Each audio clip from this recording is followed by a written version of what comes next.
Bonsoir madame. Ce 11 novembre est une date symbolique, synonyme de victoire et de paix. C'est aussi une journée hommage pour avoir une pensée pour les soldats tombés au combat et notamment les anciens du lycée Albert Ier morts au champ d'honneur.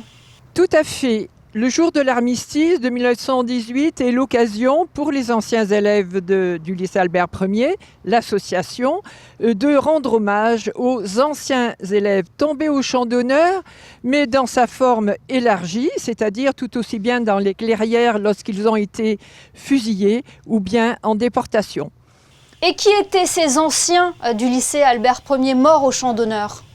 Eh bien, la plupart étaient évidemment des anciens élèves du lycée Albert Ier, ainsi qu'un intendant, et puis également, et je pense à René Borghini, qui était secrétaire général du Conseil national. L'actualité rappelle la fragilité de la paix dans le monde. Il est primordial de perpétuer chaque année ce devoir de mémoire, Daniel Merlino. Oui, et ce soir, c'est une soirée particulière, puisque c'est la 100e fois que l'association assume cette commémoration. Cet hommage, c'est aussi l'occasion de mettre un coup de projecteur justement sur votre association que vous présidez, l'association des anciens élèves du lycée Albert Ier, association, vous venez de le dire, qui fête son centenaire cette année. Quelle est son histoire et ses missions ? Alors, ces missions, je dirais, elles sont triples.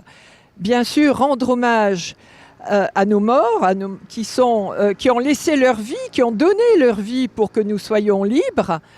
La deuxième mission, évidemment, c'est de pouvoir transmettre aux nouvelles générations cet hommage, de manière à ce qu'ils ne répètent pas les erreurs du passé. Et puis nous essayons, autant faire se peut, de nous retrouver de manière à ce que, justement, il y ait un renouvellement dans notre association. Quand on vous écoute, on a l'impression que c'est le souvenir qui anime cette association, le devoir de mémoire, et d'entretenir également la mémoire de tous ces élèves passés par le lycée Albert Ier. Oui, le devoir de mémoire est primordial. Donc c'est évidemment notre mission essentielle, et c'est ce soir où, à la cérémonie, nous appuyons cette première mission. Et j'imagine que c'est un moment très émouvant également. C'est excessivement émouvant. Et nous essayons justement de faire passer ce message d'hommage, de respect à nos morts. Bien, merci beaucoup Daniel Merlino d'avoir été notre invité ce soir. Je vous en prie, merci à vous.